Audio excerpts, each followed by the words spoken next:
Olá, meus queridos, minhas queridas, meus seguidores, minhas seguidoras, meus amados e minhas amadas. Gente, em primeiro lugar, vamos tomar um cafezinho com Rosana? Rosana com Z, simplesmente Rosana com Z.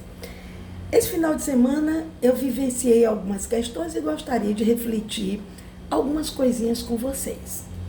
Em primeiro lugar, eu quero refletir uma questão que eu acho da maior importância.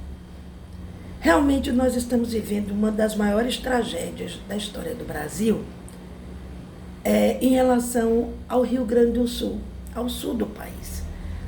Lugar belíssimo onde nossos irmãos, embora eu seja nordestina e não seja muito querida por muitos deles, mas eu os quero muito bem. Né? O preconceito não é meu, o racismo não é meu, é deles. Então de mim para eles só vai. O meu desejo de que tudo fique bem, orando todos os dias, pedindo a Jesus que tenha misericórdia de todos aqueles que perderam suas famílias, de todos aqueles que estão sofrendo nesse momento, ok? Essa é a minha parte cristã, seguindo o que Jesus nos ensinou. Amai-vos uns aos outros como a ti mesmo. Muito bem. Eu tenho visto nas redes, minha gente, vocês precisam começar a combater esse tipo de coisa. E antes, vou abrir um parêntese, antes de falar no tipo de no combate, eu queria chamar a atenção de vocês para uma coisa muito simples. As pessoas podem perguntar, mas como é que eu vou combater? Não compartilhando, ignorando algumas publicações. O problema é que quando a gente dá voz a essas pessoas, mesmo sendo para mostrar o erro que elas estão cometendo, você está dando voz a elas. E há muita gente que é muito ignorante, que vê a vida assim no estreito, que está dentro da bolha e se recusa a sair, que vai ver aquilo que ela quer. E o que ela quer é achar que isso está errado, aquilo está errado, então ela vai ver. Eu não coloco mais nenhum tipo de notícia, porque se eu boto a manchete, as pessoas veem a manchete, mas não veem o que eu escrevi lá embaixo. Então não adianta. Né? Tudo tem um contexto, tem que ter a manchete e a minha fala, que está escrita embaixo. Fica aqui a dica de como fazer. Agora, sobre o que é que eu estou falando em relação a isso, tanta coisa. Primeiro, Lula foi chegando, não estou defendendo o presidente Lula, Lula, mas o presidente Lula não é defesa, porque isso não precisa de defesa, é humano. Quando ele chegou lá no Rio Grande do Sul, muito agoniado, alguém fez uma pergunta a ele de jogo, e aí ele aí respondeu aleatoriamente, mas pensando. Porque, sabe, gente, a tragédia do Rio Grande do Sul abalou você, deixou de alguém fazer sua festa de aniversário, ou comemorar isso, isto e aquilo. Não deixou. Sabe, a nossa vida precisa, inclusive, continuar. Alguém deixou de ir trabalhar pelo que está acontecendo lá. Lá mesmo no Rio Grande do Sul, eu tenho uma amiga que está lá. Está com os filhos, indo almoçar fora, muito feliz porque os reviu depois de 5 anos. Maravilha! E ela está muito triste com o que aconteceu, mas a vida dela segue. Aí as pessoas começam a postar uma fala do Supremo Tribunal Federal em que alguém faz uma piada de uma coisa nada a ver, não era piada com o que está acontecendo no Sul.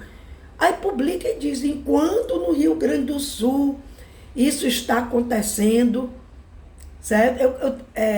Eles estão fazendo esse tipo de brincadeira. Oi? Então deveríamos começar, já que essa pessoa que postou isso é um vereador do Rio de Janeiro, suspendendo o show de Madonna, que tal?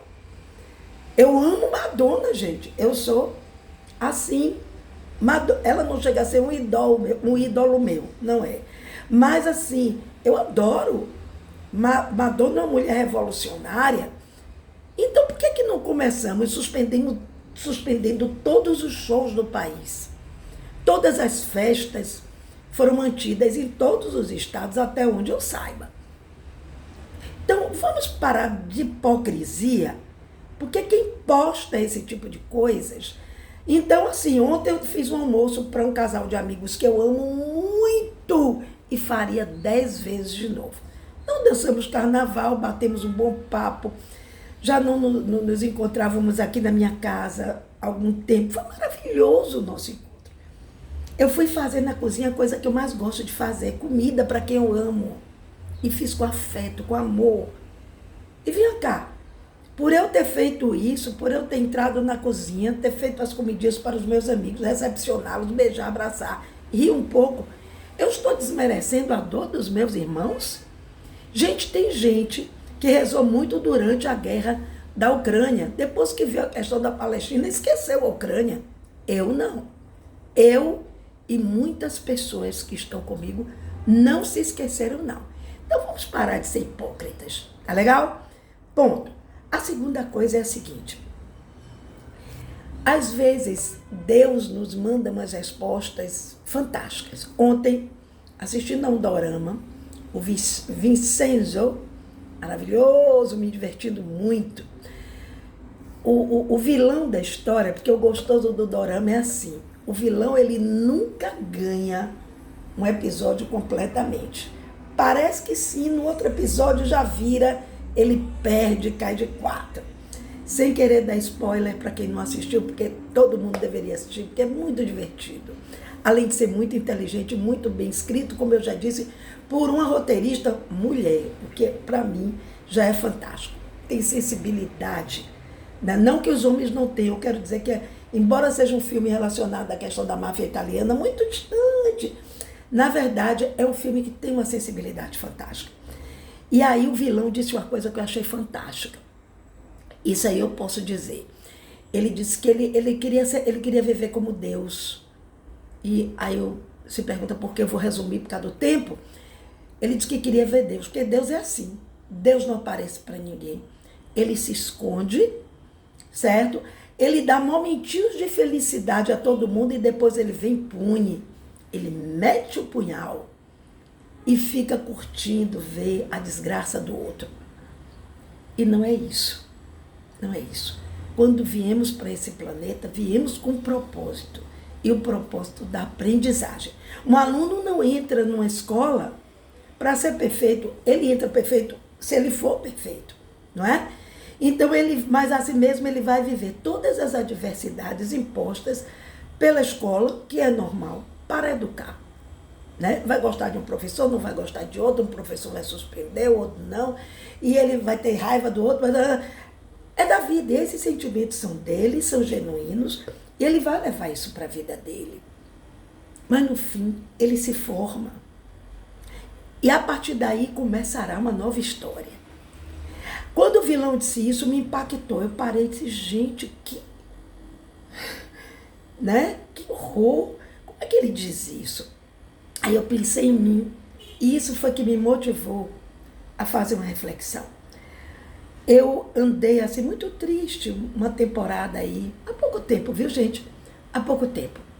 Ainda vivendo minha síndrome do ninho vazio, mas muito feliz agora também. Sabe, andei muito triste achando, afinal de contas, a minha existência só serviu para educar minhas filhas, só serviu para ser esposa, professora. Eu tive uma existência, acho que tão simplória. Eu não fiz nada grandioso. Eu não fiz. O que é que eu fiz? Alguns trabalhos voluntários, mas isso é obrigação, eu não me sinto como uma pessoa especial por isso. Todo mundo deveria fazer, se todo mundo fizesse, a coisa estaria muito melhor. Meu Deus, que existência! E eu pensei nessa frase. Estou vindo fazer uma confissão de coração para vocês. Que existência pobre é a minha. Quando chegou, num determinado momento, né, esta semana, alguém me disse assim, você não tem ideia, eu não vou dizer a história toda, porque tem gente que vai ouvir, vai saber, eu não quero. Mas ele me disse assim, olha, você não tem ideia do que você representou ali. Você não tem ideia do que você fez de bom ali. Você não tem ideia da coisa maravilhosa que você construiu na sua história ali. Eu acho que todos nós, sua família, seus amigos, quem estava ali, deveria ser muito grata a você. Gente, eu não fiquei vaidosa. Na verdade, eu nem pensei muito. Fui dormir e pronto. Mas, quando eu acordei, eu disse, meu Deus, eu levei tanto tempo achando que não tivesse feito grande coisa na vida. Eu fiz. E a resposta, ela veio de uma forma linda. Ela veio de Deus. Se eu digo, por que nunca me disseram isso? Porque talvez se me tivesse dito isso, eu tenho uma natureza muito danada. Eu teria sido mais prepotente. Eu teria sido uma pessoa arrogante, vaidosa. Eu ouvi no momento exato que eu tinha que ouvir, que eu precisava ouvir algo assim. Nunca me passou pela cabeça, pessoal, nunca, que aquilo que eu fiz tenha sido tão importante. E Deus me respondeu assim, você acha que teve uma existência medíocre, mas não teve não. Aí eu me lembrei de minhas filhas, educadas, formadas, donas dos seus narizes, mulheres que têm lugar de voz, de fala, de tudo, dignas, antirracismo, antipreconceitos, mulheres que acolhem pobres, ricos, feios e bonitos. Então, como é que eu tive uma existência inútil? Não tive não. Mas a resposta veio no momento que eu precisava ouvir, não para me tornar vaidosa, mas para reconhecer para mim mesma que nada foi inútil. Deus não mandou antes porque Ele sabia que haveria um momento em que eu iria precisar ouvir. Ele botou tudo num pacote só e mandou para mim. Deus existe. Ele não aparece, mas some, fica escondido. Quem disse que Ele está escondido? Ele está aqui. Ele está aqui. E Ele está aqui. Um bom dia para todos.